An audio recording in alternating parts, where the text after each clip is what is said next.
get this thing rocking. Good evening, everyone. Thank you for joining us tonight.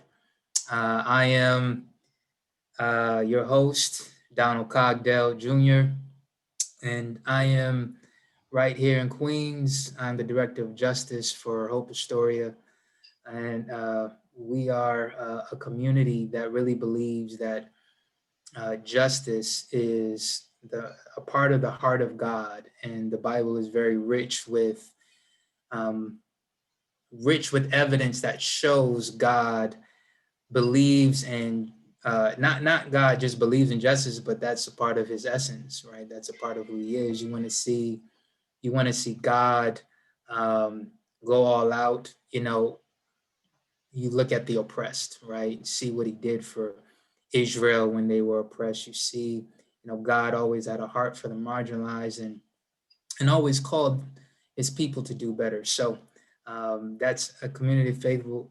We definitely want to connect with you. Uh, Tonight, this is our Black History Month special, Repairing the Breach. Tonight, we're going to have a courageous conversation around race and racism, and we're going to address some topics that are not often addressed. We felt, this conversation, we've been brewing on it for the past year, and we just feel it's so important. America as a nation as a nation of faith, has been on trial because of this very issue.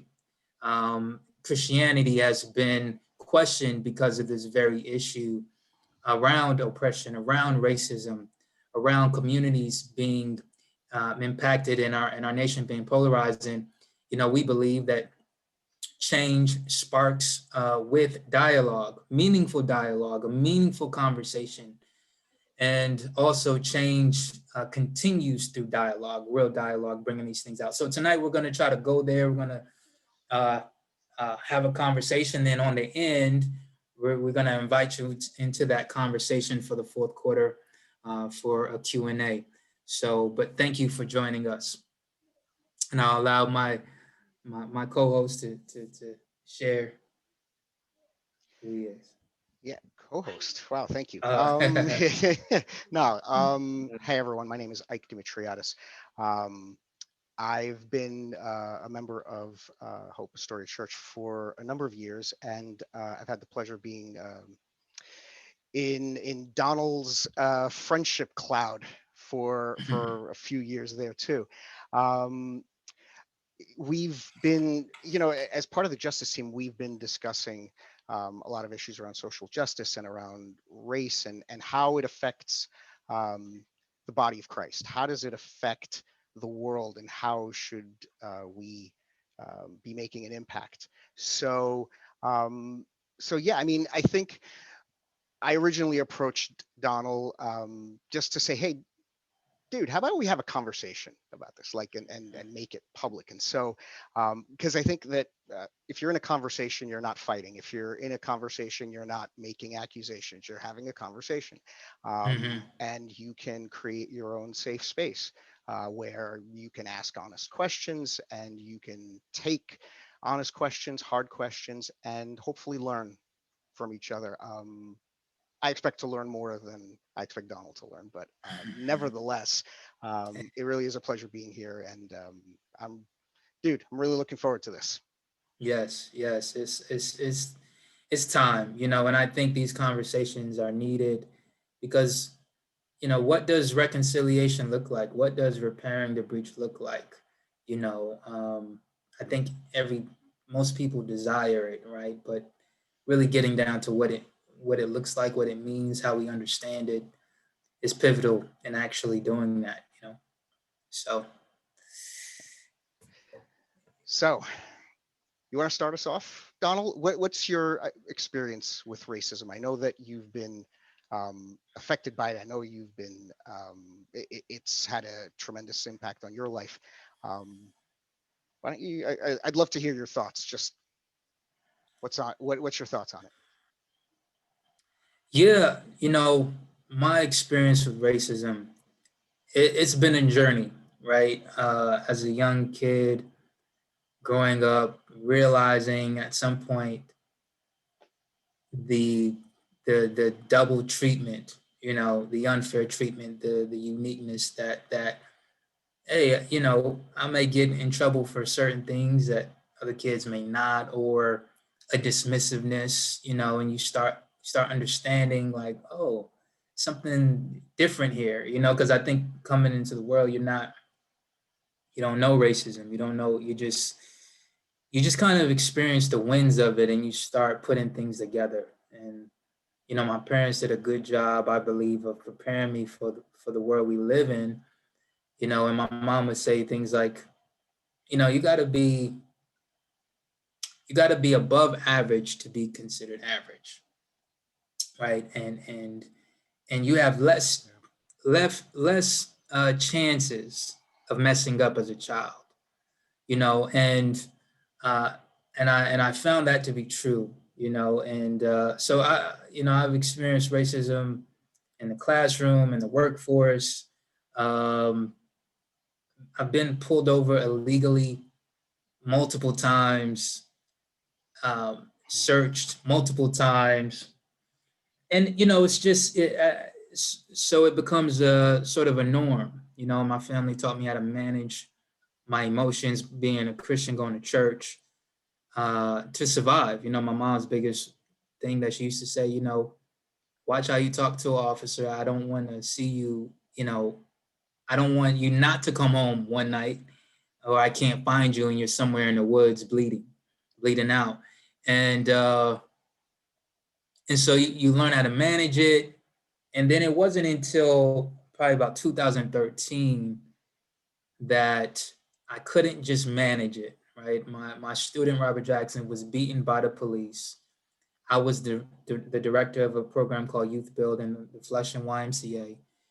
Northern Boulevard was full of cop cars, and he was just on lunch. His New Year's resolution was to grow closer to God. The kid is about 100 pounds soaking wet, and there was a cop around the way that had a bad reputation, and they beat him pretty bad. His face, I mean, half his skin sawed off. It was really bad. But we were in a whirlwind. This is around the time of the Trayvon Martin case. And I saw how the YMCA reacted. Their first reaction was, "What did he do? What did he do?" Not even trying to advocate and protect for their own student, and they try to sweep it underneath the rug. And then, thank God, by God's grace, 2 days later, a video dropped, and it was on World Star Hip Hop, and it had thousands of views. And you see 4, 5, 8 cops kicking this kid, punching him, throwing a baton, tasing him. Like it was just really bad. And you hear him screaming. And I mean, when we're still trying to fight for justice to this day. And when I took him to doctors to get examined, because he's handicapped now. One doctor, we showed her the video, and she couldn't finish watching it. She had to step out for a second, and she cried. And so, like, to him that meant a lot, because not a lot of people cried for him.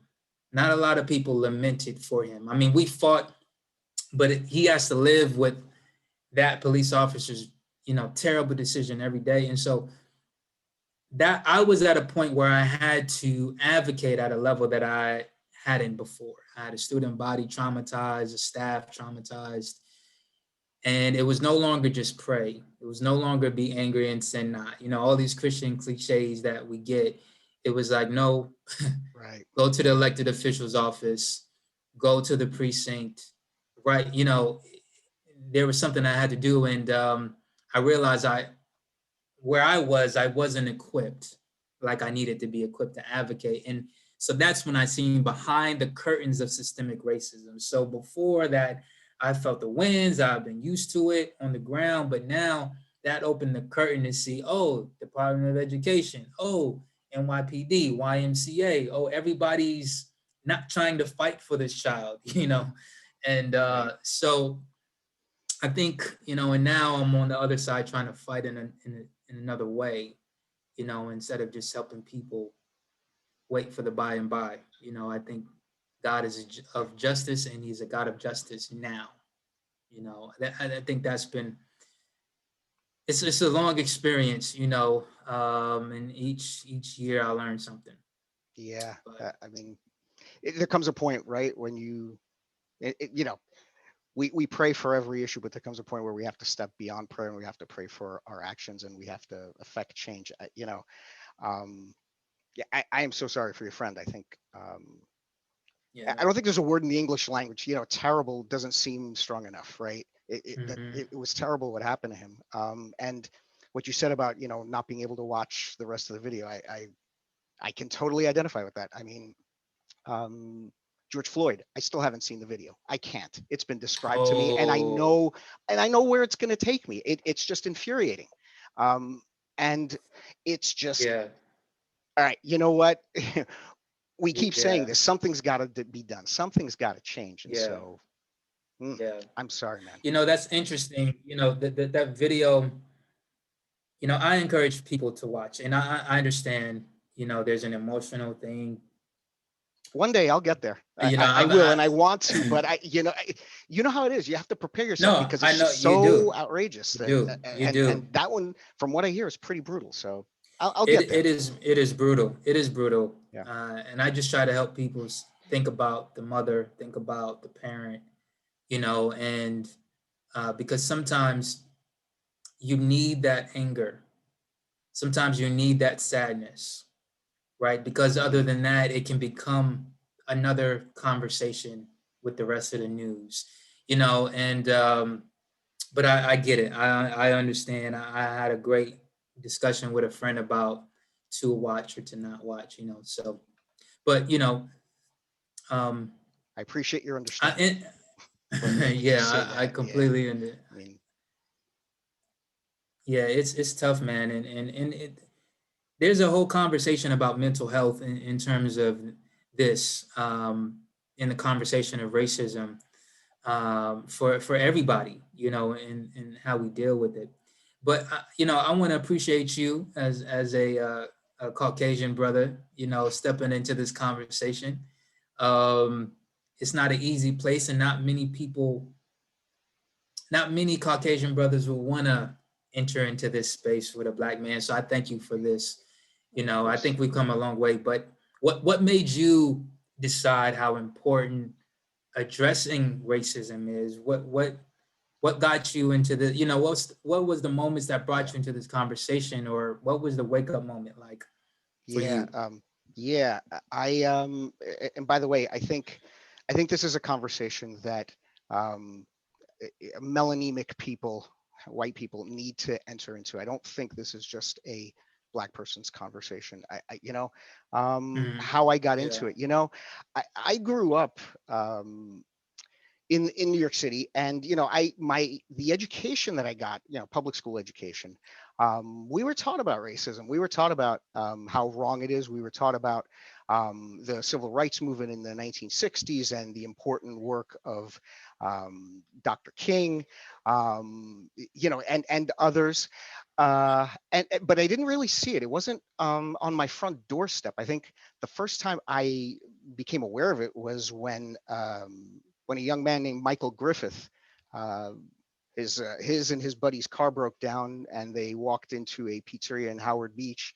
Long story short, they chased them out with bats, and he tried to run away from them by crossing the Belt Parkway on foot and was hit by a car and killed.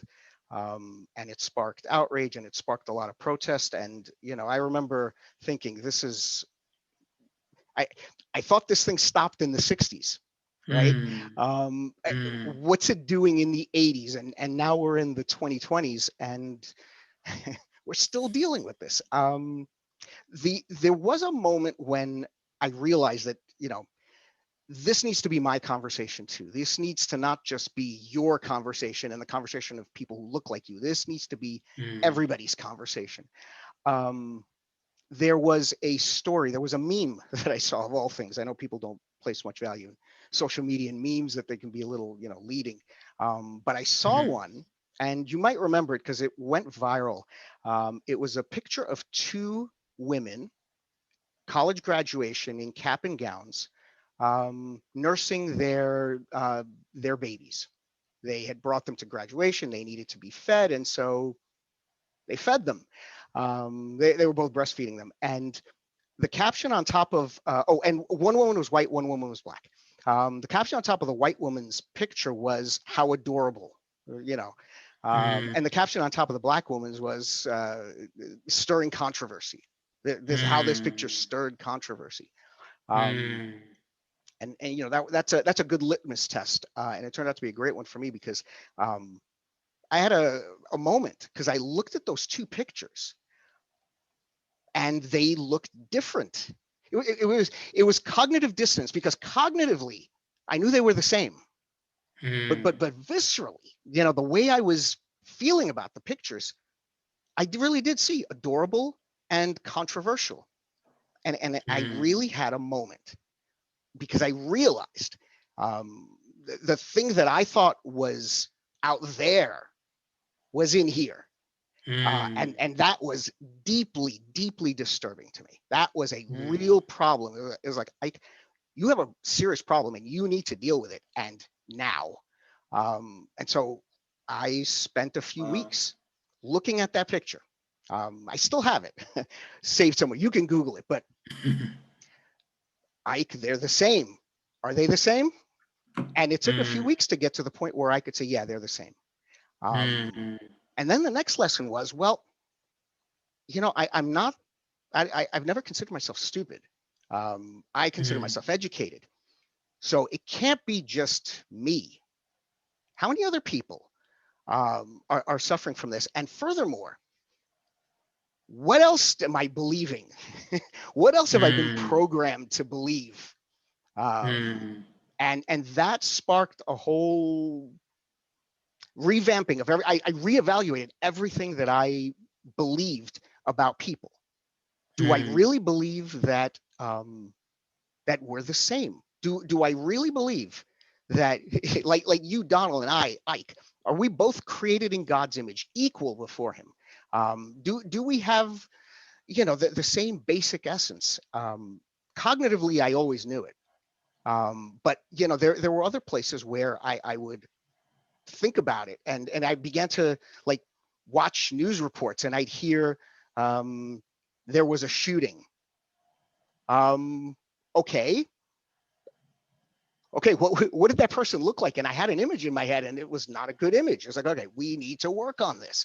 And so mm, I went through this process realizing that racism is exceptionally skilled in hiding in unwelcome territory and hiding in mm, plain sight.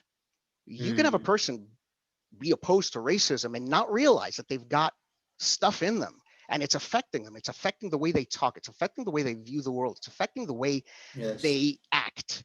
Um, Yeah. and in all places, education, the workplace. You hear a story about a person getting arrested. They must have done something wrong, right?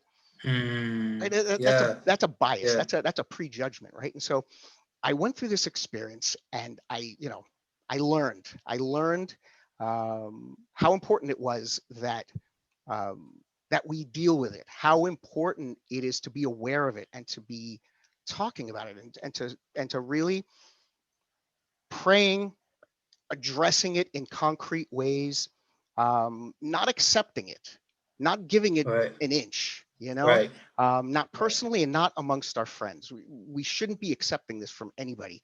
It's not Mm, funny. It's not, it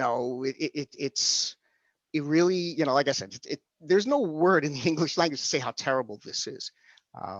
And, when you see the harm it causes, not just your friend, but so many other yeah. people. So many people have been killed or their lives have ended. I mean, why should anybody have to teach their kids how to talk in order that they don't end up in a body bag or they don't end Right. up out in the woods bleeding? I mean, that's just ridiculous in a civilized society. And but Yes. it's the reality, and I think we have to get there. It's not going to come just by praying. It's not going to come by taking a passive approach. It's going to come by addressing the issue where we see it. Um, and Yeah. things like systemic racism. I know, you and I have talked about. systemic racism, right? I mean, that's something that needs to Yeah, be addressed, right? definitely, 100%. What's interesting about your story that I think it sounds you had that moment on your own.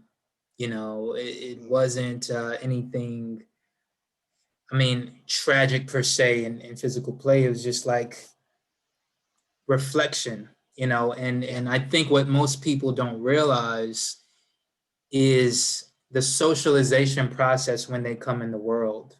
The institutions there's already a messaging, right? So yes, a baby comes into the world new, but the ideas that would go inside the baby's head and how yeah, the perspective is not new. It's borrowed, yeah, and if it's not redeemed, right, it's gonna be tainted. And I think a lot of people don't realize the conditioning, right? And yeah. the It's systemic very true. and the conditioning, the messaging, uh, what people believe, right? The narratives. What are the Exactly. running narratives? And I think when we look at racism, we have to look what are the running narratives that we believe, right? That we accept, right? And so I think when your question about systemic racism, right?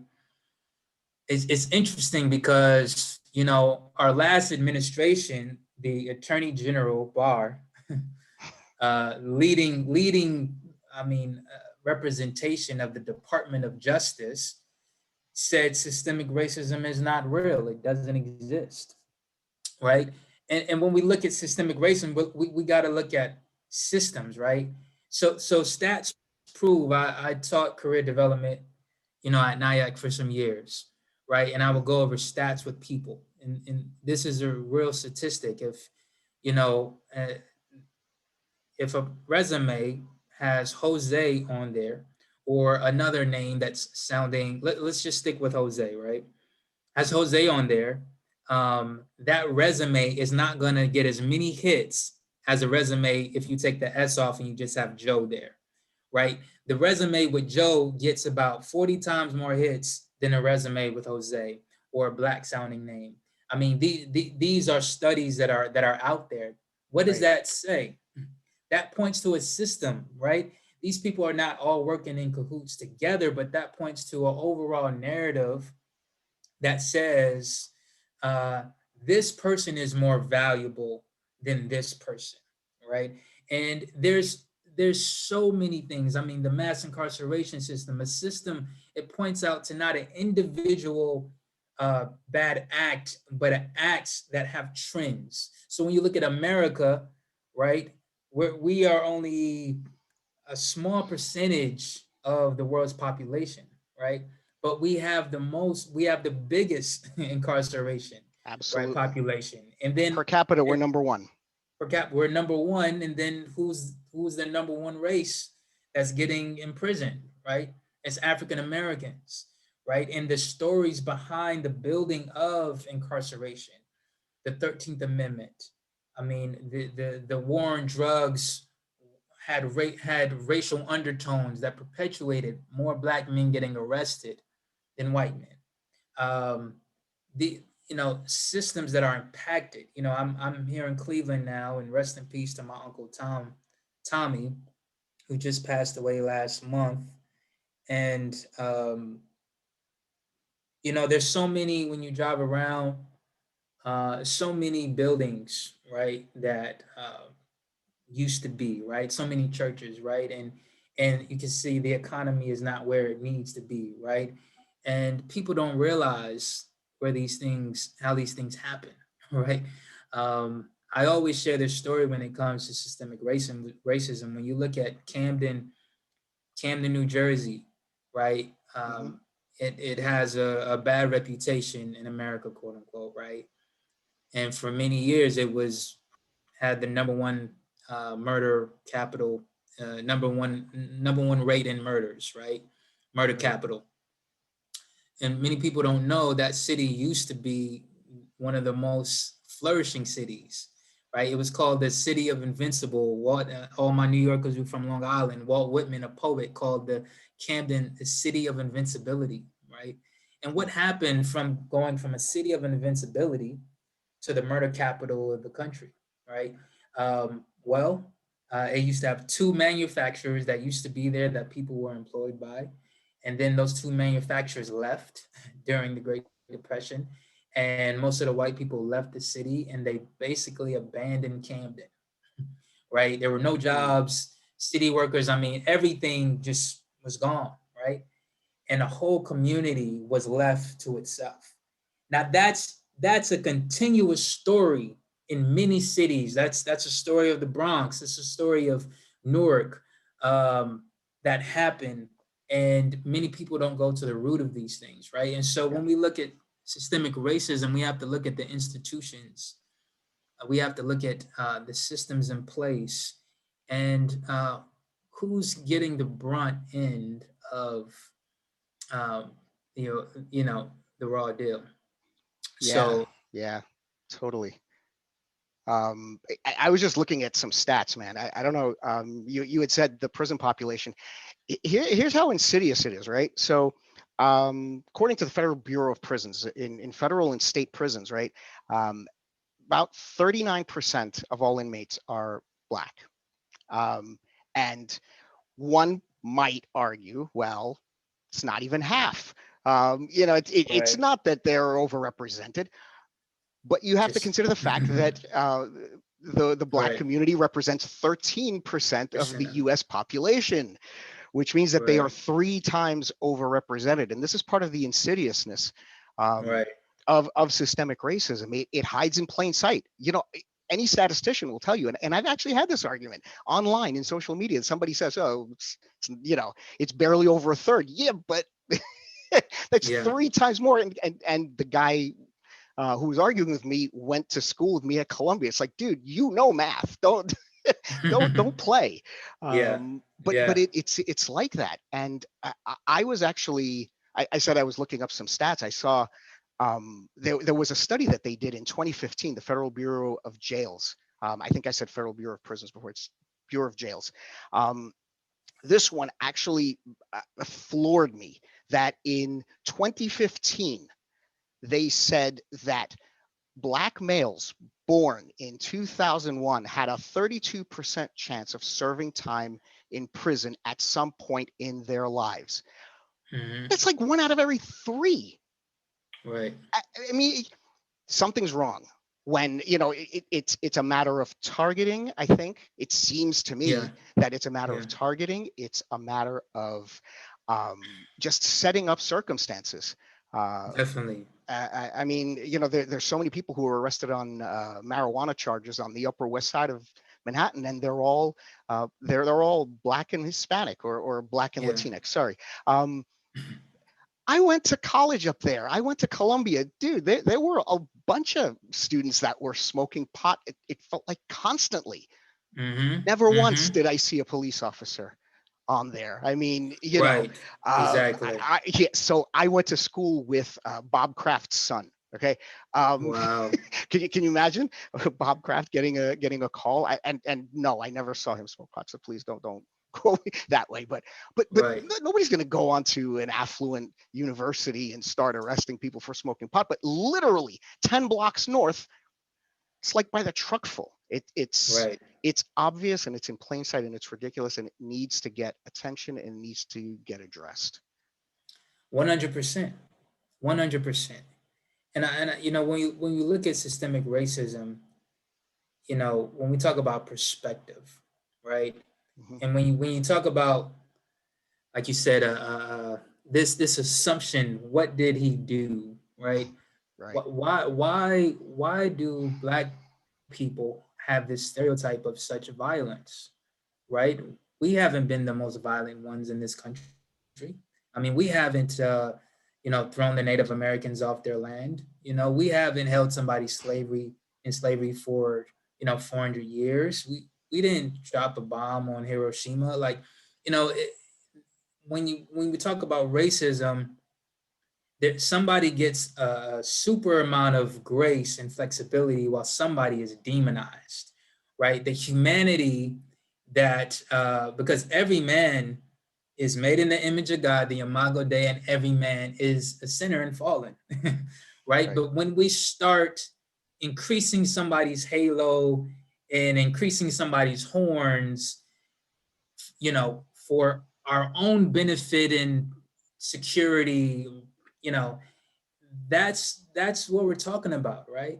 When you look Right. at my friend Cliff does this great presentation on the killing of Michael Brown, and the cop that said he looked like he was the Hulk, and he was possessed.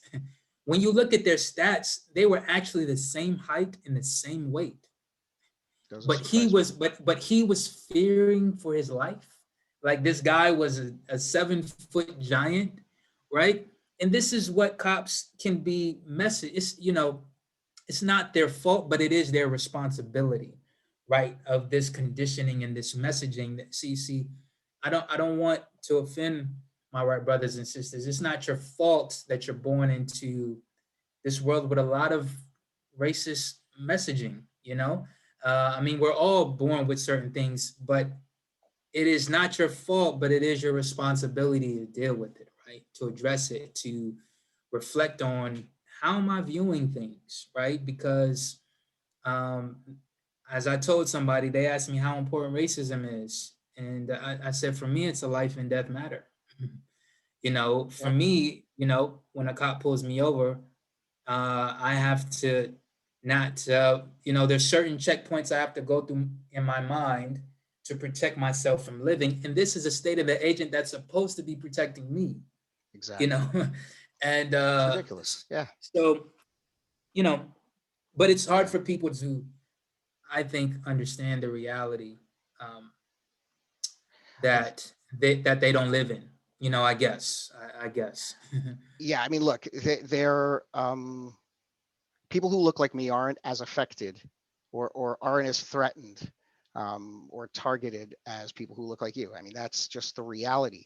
Yeah. And I think it's like it's like the whole issue of racism has turned into the Black and African American person's issue, and it's not, right. It is everybody's issue, and it certainly seems like people who look like me aren't either willing or courageous enough uh, to stand up and speak up, and that Mhm. needs to change. I mean, Mhm. there's no way. I don't think there's a way that we can function as a society with this kind of arrangement. And there is this constant reinforcement about good versus evil, bad Yeah. versus good, Yeah. and what does bad look like, what does good look like. I mean, even in movies, right? I mean, Bruh. I grew up in my generation. Rocky was popular, and the bad guy was, and until they went to Russia, the bad guy was always black. I mean, Right. so See, and that's you hit on a great point that we need to discuss just really quick. please. The binary view, right? That we're Hmm. kind of I go to precinct meetings. I've been going to them since 2012. That's how they talk. Good guy, bad guy. We arrested Right. 100 bad guys, and they pat themselves on the back. Everybody, and um, life is more complex than that and nuanced than that. And people with mental health issues are being killed. Hmm. Um, for situations, and so that has to be addressed. But when you have a binary view, so precincts are still dealing with that binary view, good guy, bad guy. And we've talked about the conditioning that people have, that the bad guy is most times the black guy, right? Right. And guess what happens when the bad guy is killed in movies? There's no crying for the villain, right? There's no No. there is cheering on, right? This goes back to John Wayne and the Savages. The Native Americans were the savages, That's right? right. This goes to Yeah. how Tonto. people Yeah. Yeah. Tanto. I mean, it goes What to does Tonto mean? Spanish. Dumb. Stupid. right. I mean, yeah. I I'm sorry. Go mean, ahead. Bruce Lee went through crazy stereotypes, right, in the movies, and when you go back to the dark history of racism, which still existed today, thousands of people used to show up to watch lynchings, right? Fathers would have their sons on their shoulders, wanting them to see. I mean, this is the reality. This is the dark history that still exists within this country. How Still can exists. how could thousands of people go watch a lynching, right? It means that you have dehumanized that person. It means that this person Exactly. is the villain, and so we have to examine those things. Um, Yeah. what's your yeah? You can say Sorry. on that. I wonder what's your take on systemic racism, or and then I have Well, yeah. well, okay. So in terms of systemic racism, I'd like to um, go back to what you said about the attorney general, right? Mhm. And really at least the last two attorneys general. One said systemic racism doesn't exist, and the other, I can clearly remember him talking about the thin blue line.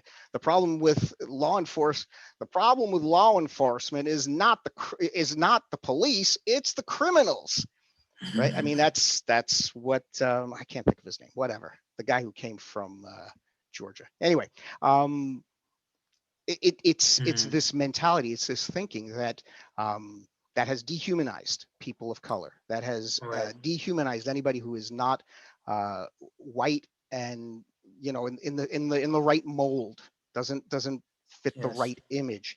Um, and dehumanization is very dangerous because um, that's how they train soldiers to kill.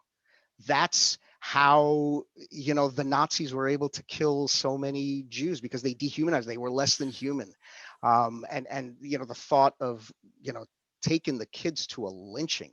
I mean, it Yeah. for me Yeah. it's horrid. I think for most people it would be, but you can't underestimate how easy it would be if you really didn't think they were human. Right. It would be, it's a Right. lot easier than the state of mind that is, at least mine, that we're all created in God's image. I mean, it's dangerous, and so the Yes. narrative needs to change, right? Yes. It's not the thin blue line between law enforcement and these criminals that we have stereotyped on Hmm. TV and in movies. I believe in law enforcement doing its job, Yeah. and doing it correctly. Don't get me wrong, um, but there are some serious problems with, and the stats bear this out, between arrests.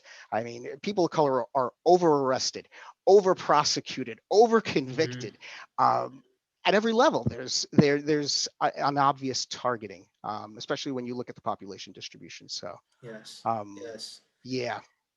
Yeah, I agree 100%. I think when we look at systemic racism, a great example that we all saw live in front of our faces was January 6th, the Capitol Mm, Hill riots.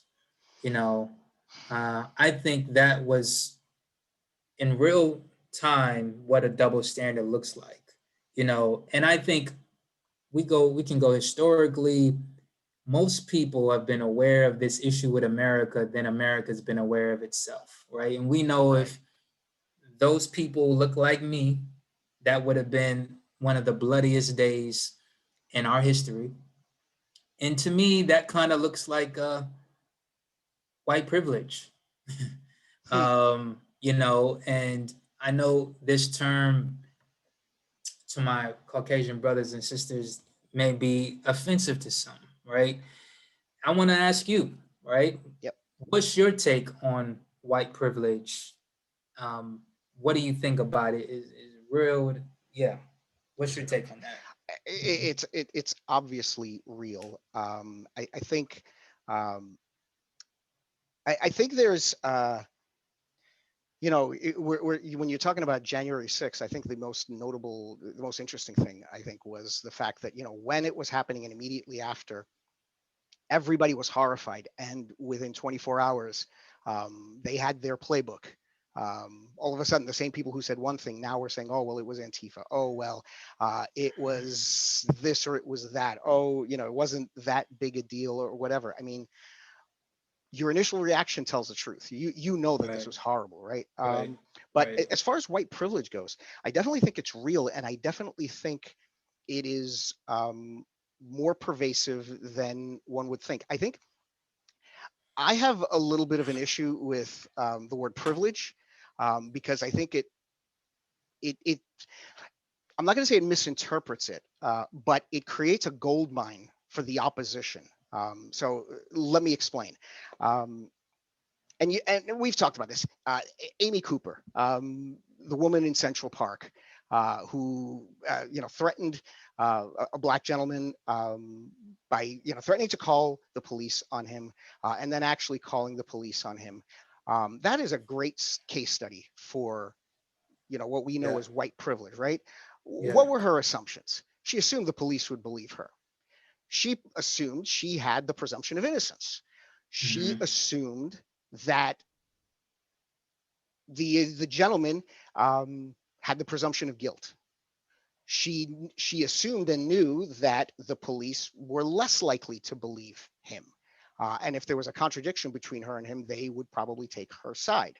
When she made the threat, she knew that a black person, you had talked about getting pulled over, would not exactly feel confident about the police showing up, right? In Hmm. terms of their own safety.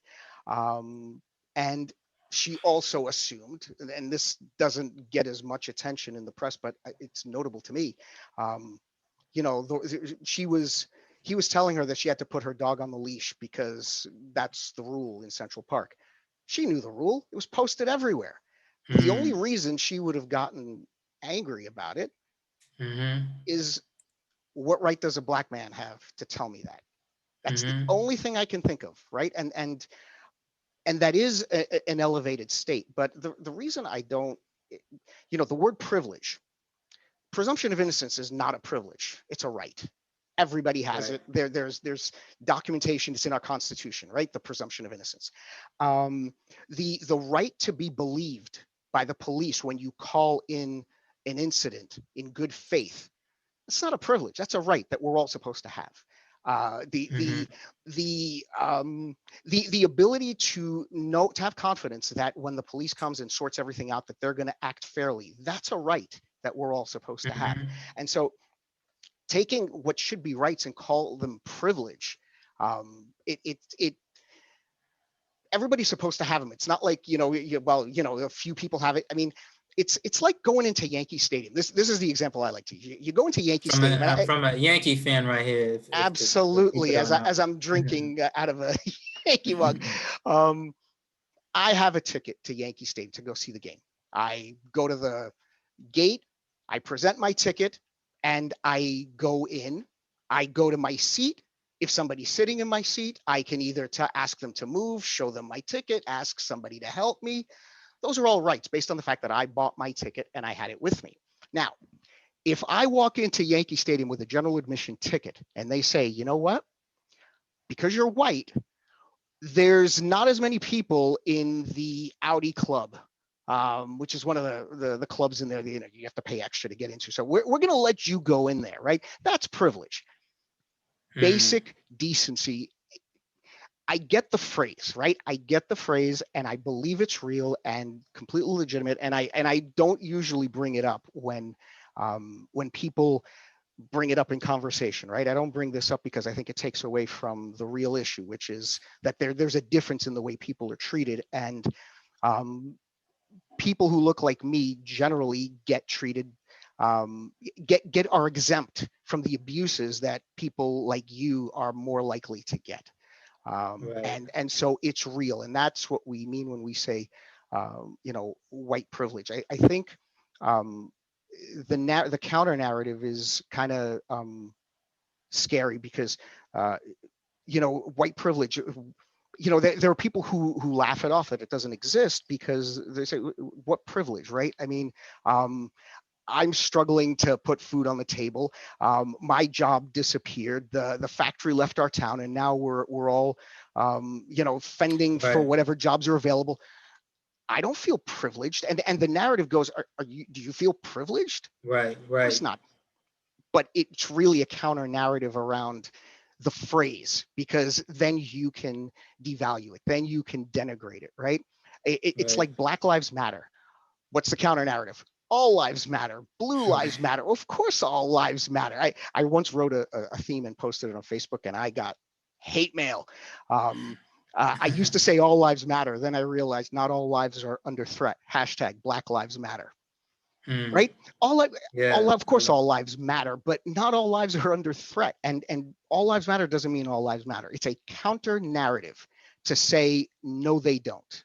That's really Right. what it means, right? Right. And so, and so I don't argue over the phrase, but I think there's a point to be made about the fact that these are not privileges. These are rights. You have the right to be treated decently. You have the right to your legal rights. You have the right to drive your car. And if you get pulled over, it's only because of speeding, or your taillights out, and not because you look suspicious, because you've got Right. too much melanin in your skin. That's just, it needs to end. It's ridiculous. And I think everybody, people of color and white people and everybody, needs to recognize that. Well, what do you think? Like, I appreciate your answer. And what if somebody's out there and they understand white privilege or white exemption, as you say, and they see it clearly. Hmm? But for my white brothers and sisters, they don't like. So what do I do about that? Like, what if they just feel this is the way it is? How can I change that? Or like how what would you say to that? Or Yeah, is because some yeah, people yeah. may say give your privilege up, right? But how do you do that? How do I do that?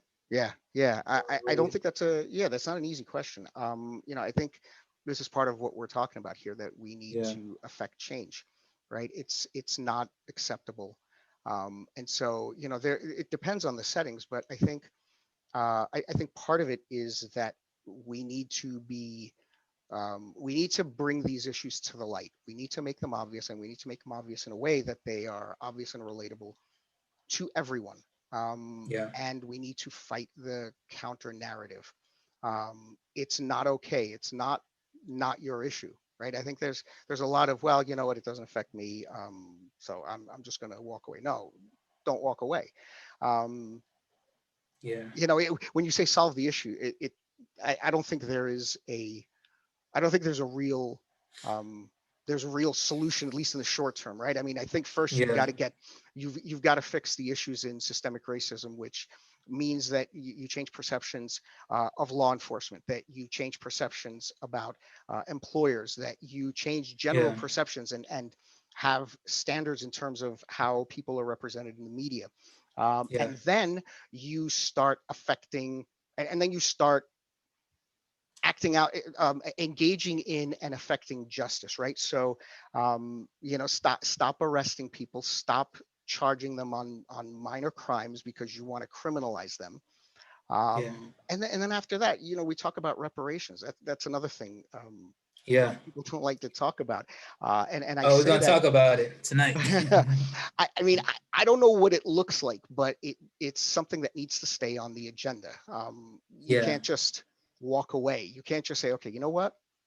I agree, it was wrong. We're going to stop doing it. Now let's move on. yeah. Well, It doesn't sit well with me. it Yeah. doesn't sit well. I think for me, like as a black man, from my perspective, right?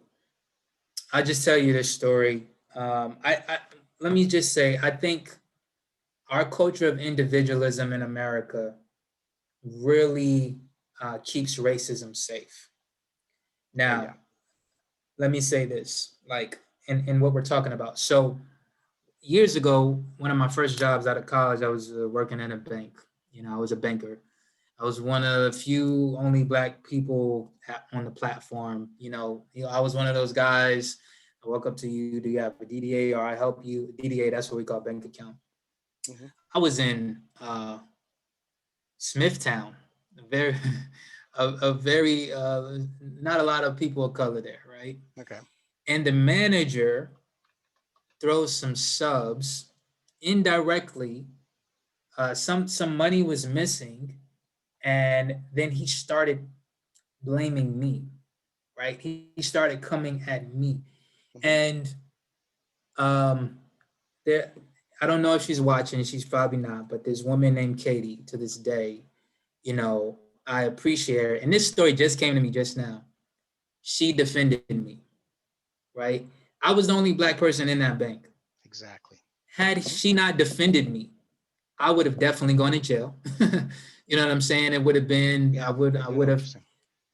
all of that, their word against mine in this in that town is just as good as gold. And I'm just like, they look at me just mad black man. So she stood up for me because there was no evidence. There was no reason for you to say I took the money. I mean, and we just had a new teller. I've Yeah. been there for like a couple of months and the new teller just came in and why I was blamed. And so I think one thing that's helpful when we talk about privilege and what white people can do for people of color is being aware. That's why I said individualism harnesses racism. Like when you're aware, this person is being treated differently. You know what I'm Yeah. saying? When you're Hmm. aware, this woman is being treated differently in terms of sexism, right? So, Right.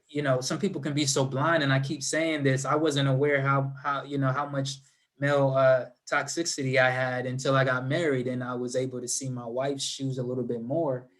And I would like for white people to try. I know you can't be in our shoes, but at least try to understand a little bit more, not just be cool with, well, I'm exempt from that, So, Yeah, but I yeah, think yeah. I mean, when I say to not walk away, right? In that situation, if you see injustice, speak up and don't wait till tomorrow. Don't, you know, yeah, post yeah, about it. Do something in the moment. You can speak up. You can yeah, use what I consider to be the most powerful weapon in the 21st century, and it's one of these, right? I mean, if you hmm, see a crime being committed that would normally be justified, right, against yeah, a black person, right? Record it. yeah, Don't just watch. Don't just walk away and talk about it, right? I think there is a right, responsibility. There is a responsibility when you see abuse happening. I know so many guys who have gotten kicked out of stores because they've yelled at a father for verbally abusing their kids in the store, right? mm, It's an emotional thing for many of us, right? Seeing a kid getting abused. I mean, really? And I can't say that I always speak up, but it's always this, right? yeah, And some yeah, people do. Well, for this issue, when you see it happening, speak up, say yeah, something, right? yeah, And sometimes you can do something, sometimes you can't, but you can always try. You can always yeah, do something, right? Speaking the truth sometimes is the most powerful thing, right? When you see exactly, somebody's making up a story about somebody else, say something. Say, no, that's not how it went down. And you know what, man? You can count on me as a witness if you need me. Here's my name and my number. right, You can do right. something. That's good. You That's don't good. have to let it go, and none of us should let it go, Right. because people really get hurt, and it perpetuates a system of evil. I call it a system of evil. I'm sure you do Hmm. too. Hmm. That it doesn't that's beatable if there is some accountability. I think that's why we're seeing a lot more of these incidents now. Is that accountability over the last uh, 5 to 10 years seems to have eroded, and Hmm. so you're seeing more of it. Whereas saw if you saw more accountability, um, this is why I like things like body cams for law enforcement officers, right? Yeah. I love that Yeah. idea because it's accountability. You're not gonna pull the kind of crap that you've seen. Um, Hmm. Yep. so I mean that's one way that I think you could do something. 100%. All right. Well, Let's see. So we've got a couple of issues left. One of the things that I've heard, so one of the counter narratives to anti-racism is playing the race card or playing the victim card. Um, mm, that's something that obviously takes away a person's ability to highlight issues of racism, right? Yeah. And it's a little bit, I think, based in the belief that racism isn't that pervasive. Oh, they're talking about race again. It's the race card. It's the victim card. What are your thoughts on that? Yeah. To me, it's very frustrating, and I think it's the victim card is a deflection. Oftentimes, we have to realize how strong stereotypes are. You know, Again, I talked about the violent stereotype, right? White America compared to Black America. I think oftentimes the violence of white America is just kind of swept.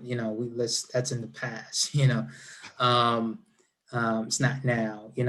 But there is stereotypes of laziness, right? When you look, Mm, um, and that's when you go back historically and you look at sharecroppers and Black people that have farmed lands for country as being enslaved. Um, After this Civil War, after they were freed, and the Reconstruction time, you know, these sharecroppers that were enslaved now became competition, and they have been doing the fields and the land for years. And now, the white owners were calling Black people lazy or that they couldn't share the crops, and they would actually stop them from getting loans and, take away their lands and, oh, they're lazy, oh, they can't, but they have been doing it for hundreds of years, you exactly. know. Um, there's there's this misperception going on that I think prejudice helps birth that victim card narrative, because truthfully in this country, I mean, we talk about affirmative action. I believe white America has been giving itself affirmative action for a long time, right? When you look at the Homestead Act, and they were getting 62 acres, right? Literally in real estate, there were pacts in neighborhoods not to sell a home to a Black person or a Right. person of color, right? All these benefits are given to people, right? Um, and nothing was done, right? Nobody sees it as, oh, you're being lazy, you're not working hard, you're not pulling yourself up by your bootstraps. Nobody in this country has pulled themselves up by their bootstrap. I mean, this country was built on the sweat and blood of people of color, right? And so it really frustrates me. And when we look at the essential work, we look at COVID, the pandemic, right? Right. The essential workers were what, a majority, 75%, right? People of color, right? And it's just, I think people have to check that assumption at the door, right? Because, Black people of color working 2 to 3 jobs, you know what I'm saying? Just to get by and working hard, but there's so many, uh, systemic barriers in the way. I mean, again, I expressed the career portion, the job portion. It's, the percentage of Black executive directors out there is very low. Very low. you Yeah. know, and so this whole idea of reverse racism, now the people of color are getting everything. The stats do not bear that out.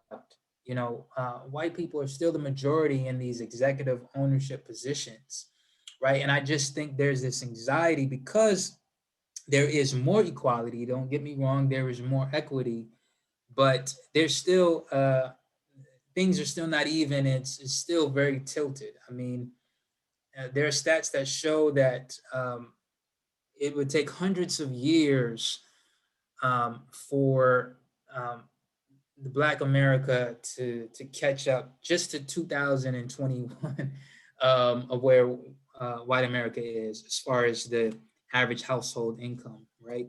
And so there's this huge gap, and in this country, everybody wants the advantage, wants the benefit, and so to me, it's just frustrating and it's Yeah. nonsensical, really, that victim card thing. Everybody's trying to play their advantage. Yeah.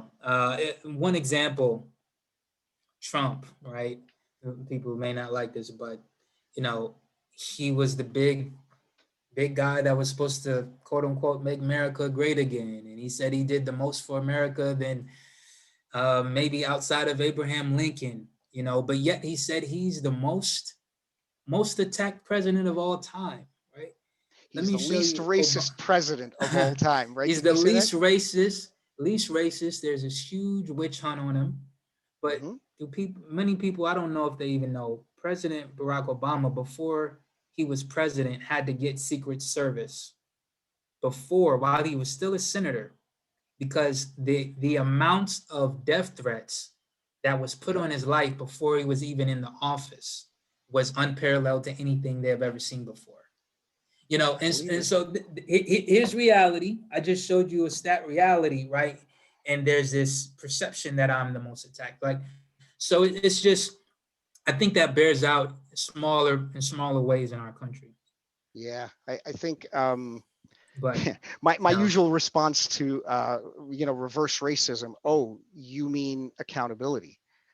Oh, you mean we have to change our practices, right? Of course, yeah, yeah, if you're white, I think part of the responsibility is accepting the fact that you're going to get less of the pie because there are others whose pieces of the pie have been stolen, right? That's just stands to hmm, reason. And it's something you have to accept. There's only so many jobs. There's only so many slots for university education. There's only so yeah, many of everything, right? But to me, it's accountability, right? So right, that's what right, I hear. But right. yeah, I mean, yeah. By the way, I Accountability looked at, is yeah, everything. And yeah, exactly. Sorry, go ahead. no, I love that accountability, and I think we should start talking about that. Because when we talk about reconciliation, when we talk about repairing the breach, Yep. right? That accountability is hugely important. You know, Yeah. for Hmm. somebody that's trying to prove to me systemic racism doesn't exist, and we're so far and beyond what we were, right? Where's the accountability for the people that assassinated, Malcolm X and Martin Luther King, right? These things that the ex FBI director would come out and say it was a dark time, COINTELPRO, like literally lying and conspiracies were done, tap phones. I mean, all this stuff, when you look into it, was crazy, right? And still, there isn't a lot of accountability for it. There isn't a public apology, a Yeah. public restoring, because these things set uh, communities off in different trajectories, right? When a college, institutions of education with legacy policies, right, that don't allow people of color into their college, they set communities and trajectories, right? Absolutely. And they don't, and people are still paying for that, right? And so I think accountability is a great step forward in reconciliation. But go ahead, my Yes. brother. You was about to say something. Yeah. Yes, I thought of one thing, and then you started talking about Hmm. accountability, and I thought of something else. You started talking about apologies. I think an apology is a good first step, right? I mean, um, Yeah. the 12-step program, for those that have to deal with substance abuse issues, is first step is honesty, right? Yes. Just admit Yes. to the truth, and an apology would be great. I thought of, I don't know if you saw it, the NYPD police commissioner this week apologized to the Black community for the treatment that they got at the hands of the police. Now, granted, I haven't seen any policy Uh, changes. I haven't seen any policy changes, which would be great. But was that an overall apology, or was that for the past summer in protest for George Floyd? I don't know. Yeah, I I should. think I seen an apology about how people were handled during this past summer's protests. Yeah. But it tells you what when we force the issue, when we keep talking about it, and we keep Yeah. demanding accountability. Yeah. The steps might be micro steps, but they're steps, right? And Yeah. so that Yeah. was a little bit encouraging, with cautious cautious optimism, because again, I didn't see a policy change. um, Yeah. Yeah. so No. yeah, Yeah. it's one of those things you say, yeah, it's something. The other thing was, I looked up the stat. We were talking about employment. Fortune 500 companies, there's only ever been 18 Black CEOs in Fortune 500 companies, ever. Right. If that 18. doesn't tell you something, yeah, um, I mean, yeah. come on. Come on. Yeah. And so, I want to get to the questions soon. If you have any, thank you guys for joining this conversation. With a few more points we just want to discuss in terms of what does reconciliation look like? What does the church think? But you can start, if you have questions and thoughts, you can start preparing them, and we'll get to the Q&A here soon. But do you think the church takes racial inequality seriously enough, Ike? No, Hmm. no, not so. The church is, there's a lot of denominations. There's a lot of churches. I think if you just take it based on population, no, I don't think. I Hmm. think just based on my experience, I've not done studies on this, but my experience is that almost universally, unless a church decides to address racism, they reinforce the idea that racism is not a problem and that forgiveness is the order of the day. Um, but I have to say that even, and this is not, I don't know if so this event was sponsored by Hope Church. So this opinion, I don't know if it aligns with Hope Church's, view, but it is my view. I think even the churches that I've seen that want to address it, if it's not a Black church, they do it very cautiously, very Hmm. cautiously. They're very worried about, it seems, opening up a Pandora's box. Hmm. But it speaks to accountability, right? Hmm. There's a hesitance, and I'm not pointing out any particular church. It's just that's the impression I get when I've spoken with pastors or when I've had the privilege of attending, a Yeah. service somewhere else or an event at another church. Yeah, we know racism is wrong.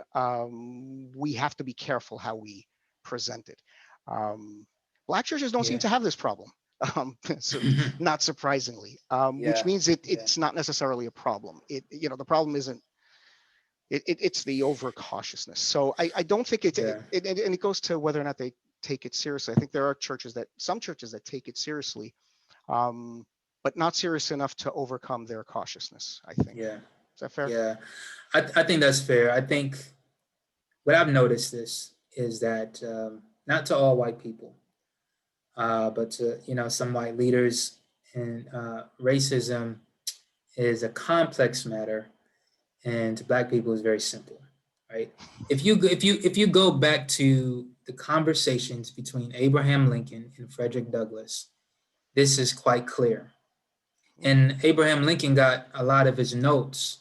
As Frederick Douglass, a Black man, an abolitionist, fighting to end slavery, to him it was very simple, right? And what needs to stop, and I think this complexity versus simple bears out to this day, and again, the individualism cultivates it, and that's why the gospel, and I think what Jesus says is so important: loving your neighbor as yourself. I mean, it's that simple. Do you want this treatment for you?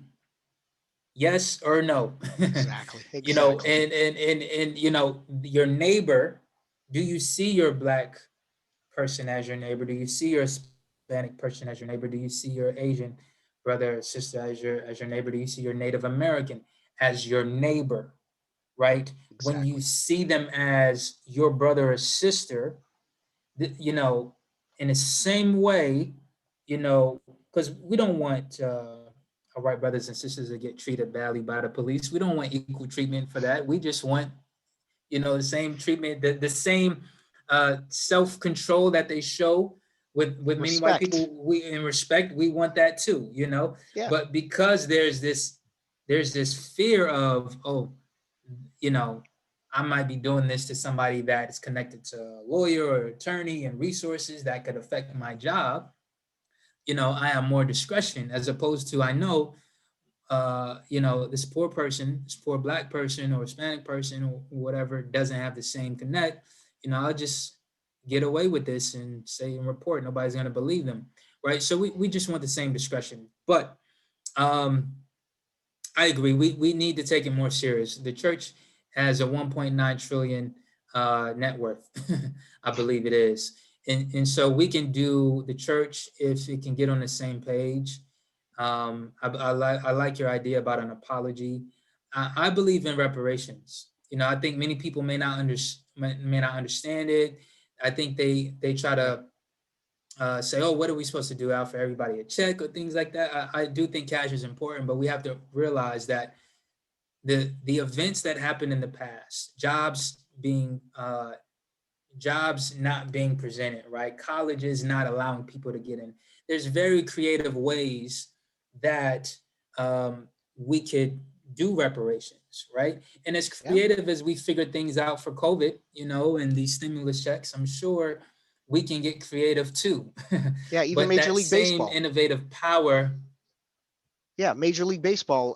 right? They passed a new thing where they're going to take the Negro League stats and incorporate them with Major League stats. So, people who where the top three, in some stats might not be the top three anymore, right? It might be, Mhm. it's a, it's not a, maybe not as serious as a topic as some of the other things that we want equality Yeah. for, but it shows the creativity, right? Doesn't it? Yes, yes.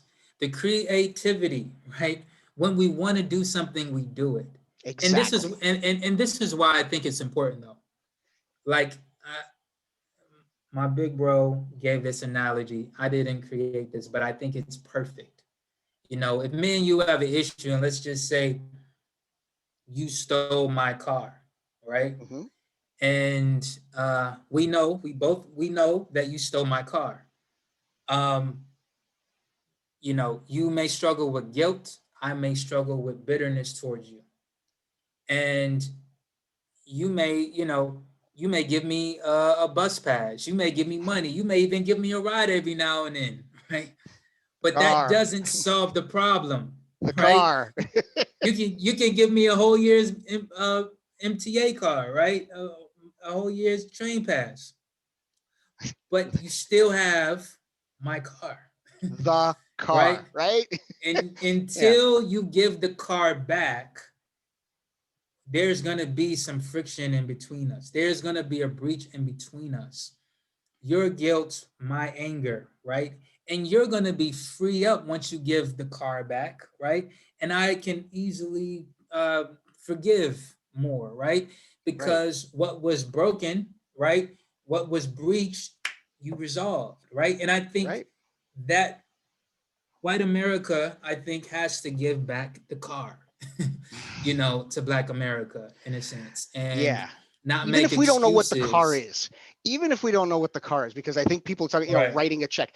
Let's not, let's first agree that reparations are in order. They're appropriate, right? right, What they are, right, we have to right. discuss what they are, but they are completely appropriate. And we need to get to an agreement. And, there are things we can do right now.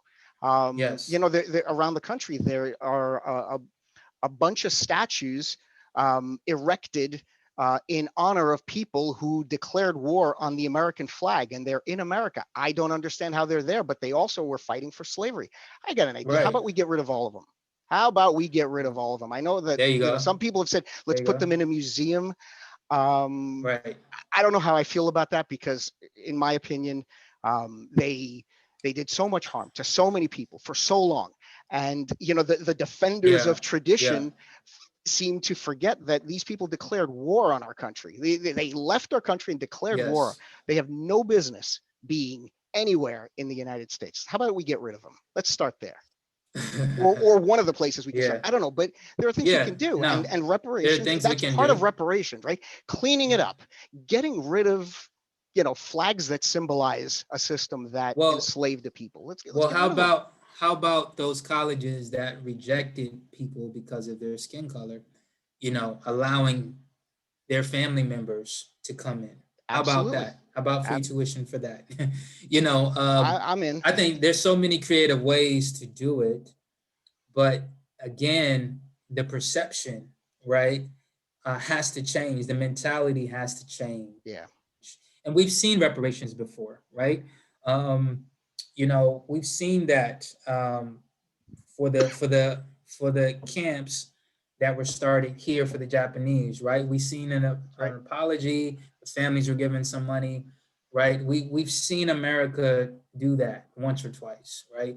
And so it's so many different ways you can do it, but um, Yeah. when we're willing, we can figure it out. It's not hard. So It's simple.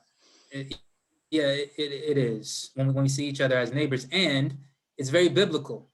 It's very biblical when we look at That the too. Bible and the Jubilee time. You know, um, but this I can go on. We can go on. I want to open up the floor for any questions that you might have. Thank you for joining us. You guys have been rocking with us. I mean, we really appreciate it. Um, yeah, we're gonna open up the floor for Q&A, and we'll try to answer your questions the best we can, and any thoughts you might have, right? Any as well. Um, and while we wait for that, I can.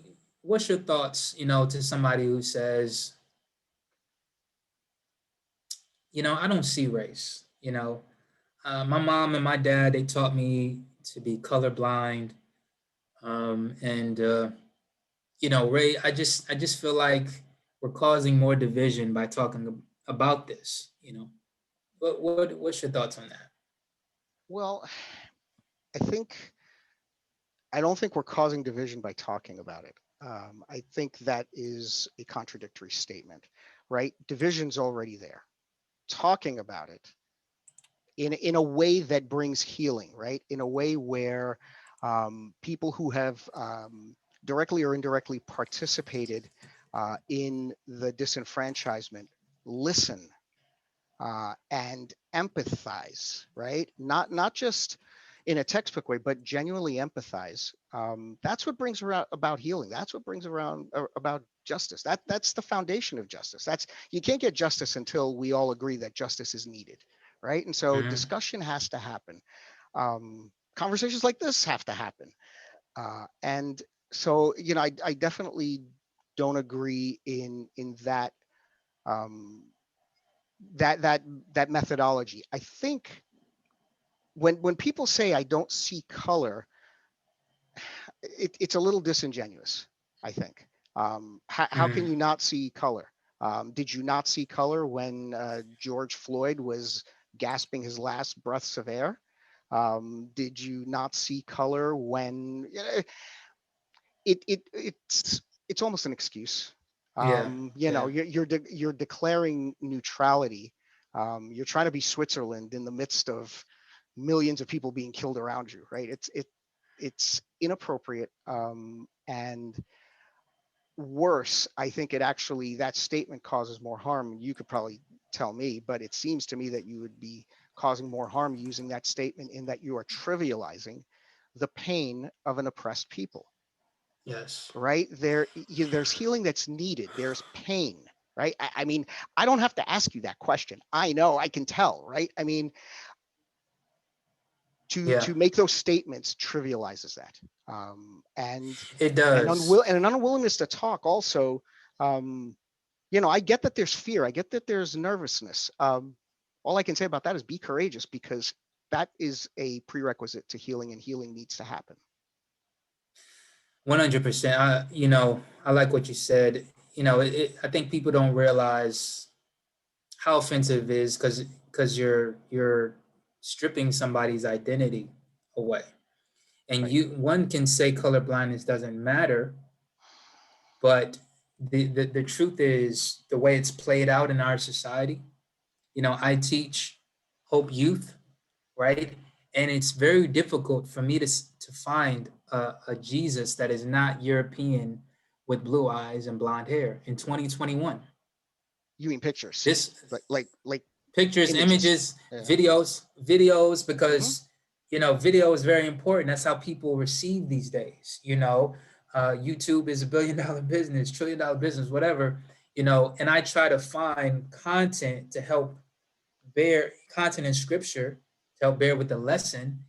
And most of the Bible characters are European.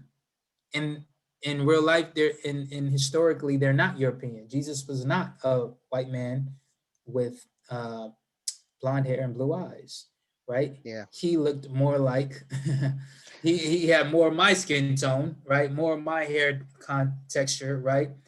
And people got to remember that's offensive to people.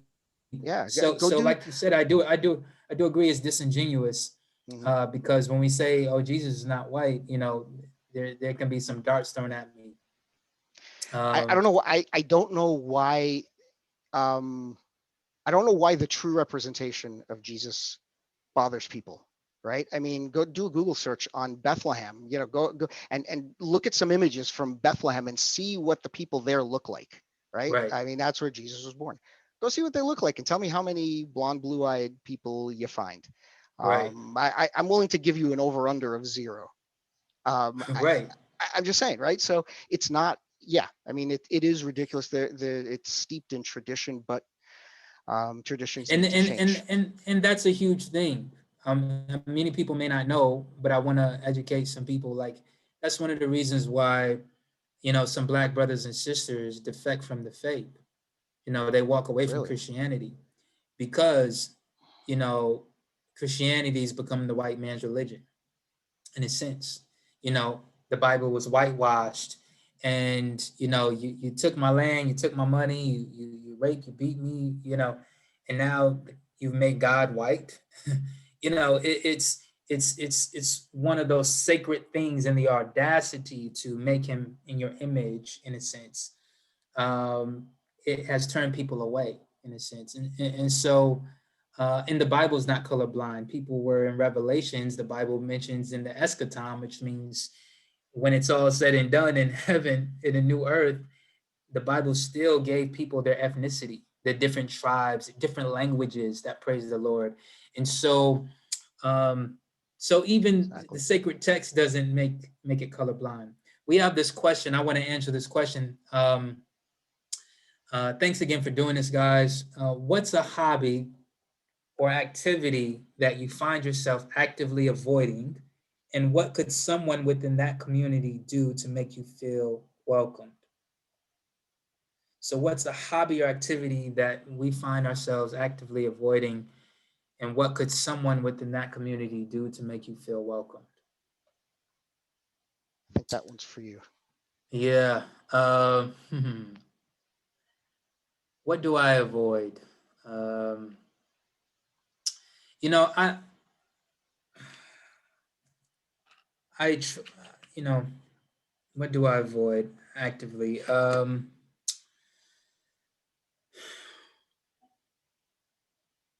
Okay. I think I understand the question. I was about to go the social media route. Because I avoid social media sometimes nowadays because you can't have a fruitful discussion. And um, I do think I may avoid. Um, let's just keep it with the church, I guess. I think I don't know how this sounds. I think I actively avoid super white situations. Maybe if it's church or like, and I think to the question, I don't feel welcomed in certain spaces. You know what I mean? And I feel like there's like a false attempt to welcome me, but not really. You know what I'm saying? And so I think what could be done. I don't know if that's too broad of a general situation, but I let me not say super wide. I think church functions that don't have any type of culture, any type of understanding, and just everything. Like I said, it's white Jesus. It's And I think what could help me feel more welcomed is, um, I think a a conversation, a genuine conversation, uh, that community, not necessarily being dismissive, not necessarily um, um, being dismissive, or trying to pretend to understand me, or trying to you know sometimes I come across people that feel they have to communicate in hip hop terms, things like that, so but I just really want respect. I don't want special attention, because that can come off as patronizing. Just respect, and a welcome that I am the same. You know what I'm saying? And if there's a difference here, then we can acknowledge that. You know what I'm saying? I think that's important. I think oftentimes um, people try to change themselves, and I don't want you to change yourself. I want you to be who you are, but I want for you to be, for it to be okay for me to be who I am, if that makes sense. You know, there was a time when my hair the way it is could be considered unprofessional. You know what I'm saying? If I have my hair in a natural fro, it could be. And actually, let me not speak like in the past. There's still organizations and businesses. If I wear my hair out in a fro, my natural hair out in a fro, it's unprofessional, right? And so things like that tell me my existence isn't really welcomed, right? Because what's seen is a European packaging is best. Um, and yeah. So I think respect, not a dismissiveness, and not special attention. But if there's interest, let it be interest. So Is it fair to say just that a place you could walk in and be yourself, right? yeah, Whether it be yeah, professional or social. Yeah. I mean, yeah, hmm, yeah. I think that's fair to say, where I can truly be myself, right, and be respected. Again, these assumptions are important. Even in our society, a white person is assumed to be smarter than a black person, right?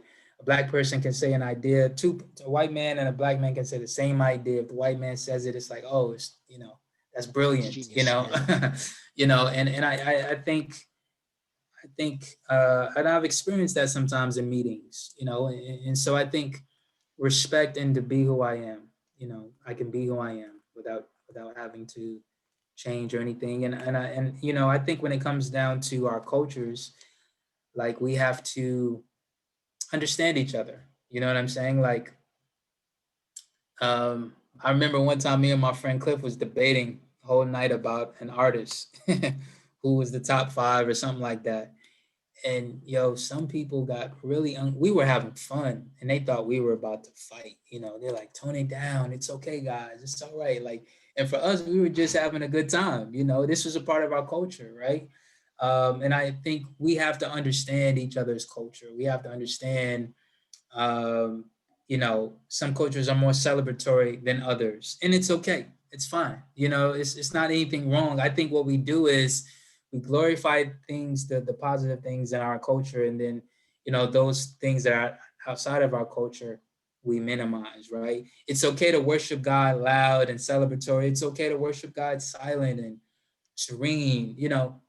It doesn't. It just makes you different, not better or worse. You know what I'm saying? And that goes across the board, theology wise, all of that stuff. So, but that was a great question. I hope I answered it. If I didn't, you can let me know in the chat.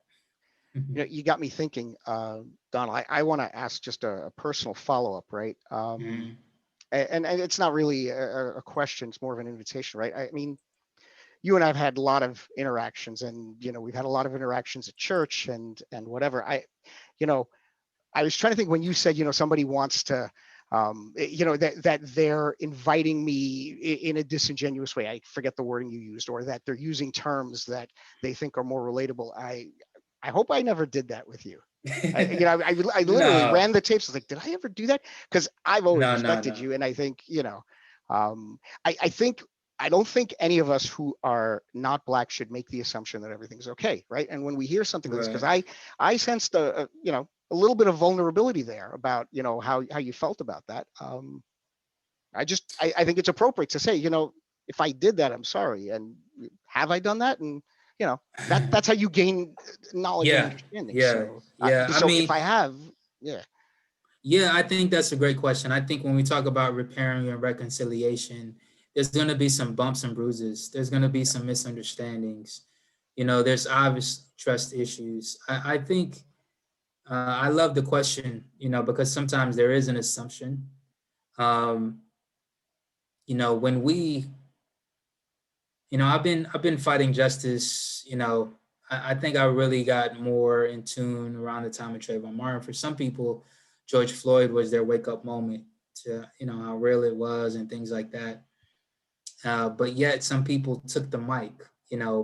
Certain pastors and white communities, they took the mic in the time where it's hot and trendy, and they really didn't know what they were talking about, but they knew this was the space and this is what everybody's talking about. And I think that ability to ask a question and say, I'm not sure, I don't know, is a great start, because historically, when you look at the narratives, um, the, the, the situations in slavery time, like Black people couldn't walk on the same sidewalk as white people. Black people couldn't question white people. Black yeah, people couldn't say they lied. I mean, literally, farmers would be stealing yeah, money from Black people. And if they confronted them on that, um, they will come to their house at midnight, you know, and lynch them. That those were the types of things that happen.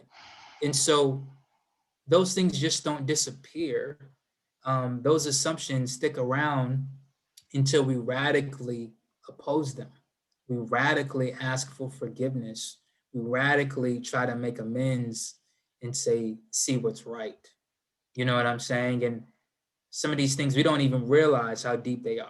You know, I think one time this is in my lifetime, I'm like, I think when I talk to white people, I realize sometimes I'm I feel like I'm deferring a little bit. Why do I do that? You know what I mean? And this is generations. This is generations of you had this to survive. You had to defer. You know, a Black man with his chin up and confident, Black woman with her chin, that was a death sentence. And so to ask a question like you did, no, you never did that. okay, that's a relief. But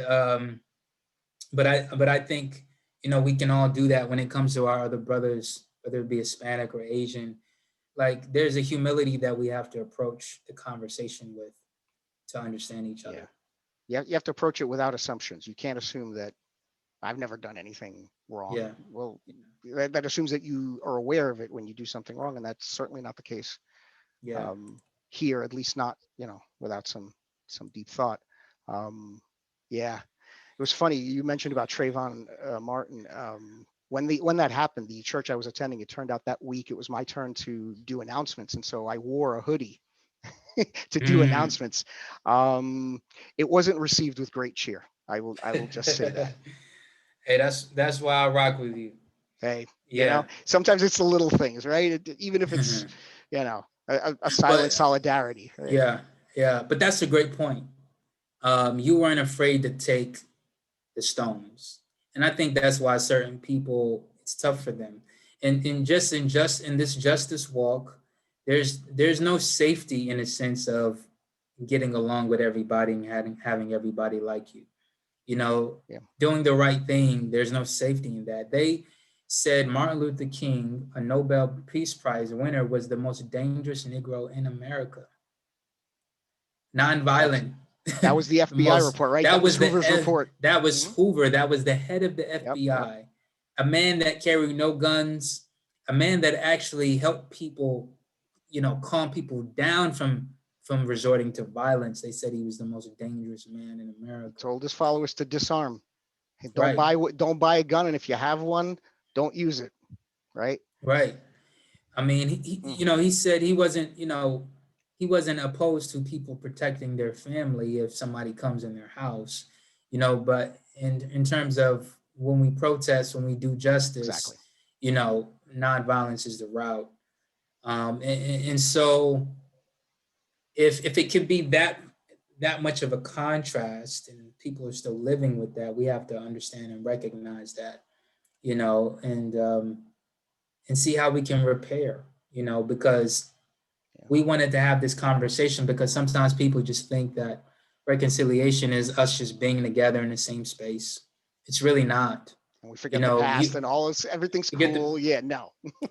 you can Right. integrate a church all you want to, but when I get in my car, you know, uh, and I get pulled over by the police, it's a safety matter. When I get home and our communities are different, you know, we have to go beyond the church and getting just together, right? True reconciliation resolves these life-threatening institutional, um, these terrors, Yeah. just to put it as simple as that. So, um, I mean, it's very important. It's very important. Totally You agree. know. So I know we've gone over a little bit time, but we still have people with us. Just want to give one last chance for any questions before we close out. Any questions or thoughts? Um, I want to say while people are thinking, um, we as a church, we are dedicated to fighting racism because we know that is not God's way. And our Hope Justice team, we do a group study every bi-weekly. And our next book is this book right here, How to Fight Racism, and written by Jamar Tisby, Courageous Christianity and the Journey Toward Racial Justice. So this conversation, we really just kind of, we went in, but we skimmed the surface. There's so much more, right? Racism is so pervasive in America and across the world and historically, and it really takes some uh, invested attention, right? It really takes a lot of energy, and we invite you to join us as we go through this. Get this book March 4th. We'll be starting this book, and it's a great book that really not just for not just for white and black, but really all races. It has, I think, some great answers and solutions, practical ways to fight racism. So um, that and we will be not just dealing with racism between, tonight, some of, the focus was, Black Americans and white American, that history. But we want to talk about, racism towards Asian Americans. Yes. We're going to talk about racism towards Hispanic Americans. We're going to talk about racism towards Native Americans, right? And also our Middle Eastern brothers and sisters, right? So we are all made in the image of God, and these things have to be addressed. That's right. Um, so stay tuned for that. We have a question on the board. Do you guys make a distinction between color blindness, as MLK spoke about it, color of skin versus content or character, and race consciousness? If so, how? It's a great question. You want to go at it, I was Ike? just gonna make a point. I'm still thinking about it, but uh, when in the "I Have a Dream" speech, Martin Luther King, when he was addressing the color of their skin, he wasn't talking. I don't think he was talking about color blindness. I think he said um, that they will not be judged by the color of their skin, but by the quality of their character. And so it's the judgment um, that Yeah. that the negative stereotyping we had talked about before. Um, I don't know. I gotta think about this Yeah. for a minute, but Yeah, this is a great question, and sometimes this could be argued for who to hire, reverse racism, hire the more talented person, right? I think that can be used for that. Martin Luther King, he was very avid about um, empowering Black Americans because he knew that Black America and other people of race had been so dehumanized and violated. And he had a term called somebodyness, right? You got to know that you're somebody. You got to know your nose is not too big. There's nothing wrong with your hair. You got to understand when we talk about systemic racism, right? Sometimes we don't even know that, the Band-Aid was made the color of white skin. That was the standard that it was created by, right? The, you know, the first film, they based it on the standard of white people, right? There was so much, and, you know, so much where the people of color were left out, right? And he really believed in empowering. And I think when it comes to there, he wasn't speaking of a color blindness in terms of who you are, your ethnicity, and he understood that also um, there is also a conditioning of opportunity, right? And there's a bias, let's just say, could be in education, right? Well, a person's quality of work or their test, right? Um, Most times there's this, there's a tests have been proven to be biased, tests have been proven to have so many things, and these communities are left out of that. And so I think, when it comes to being the competence of work and color blindness, um, I think we have to understand that for a workspace, diversity is the best thing for a workspace, right? In terms of work, because one institution or business cannot be who they truly are, especially in a city like New York, right? Where you don't have the value of the different type of people, because diverse people bring so much, right? They make an organization better, and it it resolves a lot of things that an organization or a school may not see. So I think, you know, there, in terms, I agree with Ike as far as the judgment about, um, a person's content. It's more about not being judged, because he was speaking towards the biased stereotypes that people have. Black people are lazy. Black people are not smart enough. Black people are not this. And in terms of black people have to, like I said, have to be above average to be considered average. Um, he's saying, well, let's take all those biased stereotypes away, and of course, we would love to judge people by their content instead of the character or skin. But most times, people only perceive through their prejudged stereotypes. Most people don't have the lens of being equal and balanced. Not what the society has given them. So um, I hope that answers the question. It's a great question. Being race conscious, I think it's very hard. I think nobody is born into this country just completely, color. At least they don't stay colorblind, right? So you may be born colorblind in a sense, or you don't, meaning you don't attach a value or a devaluing to the person's color until you all learn that. And I think everybody is taught that through the messaging of TV, through the messaging of institutions and schools. I mean, babies at 4 or 5 years old, studies show, they think a black baby is bad and a white baby is good. So that's how much the messaging, and they may not be verbally taught that, but between the messaging of our media and institutions, um, I think there's no such thing as people being colorblind and judging content, um, people's content equally and fairly. I went a long time on that. Sorry about that. But you covered it. Great question, James.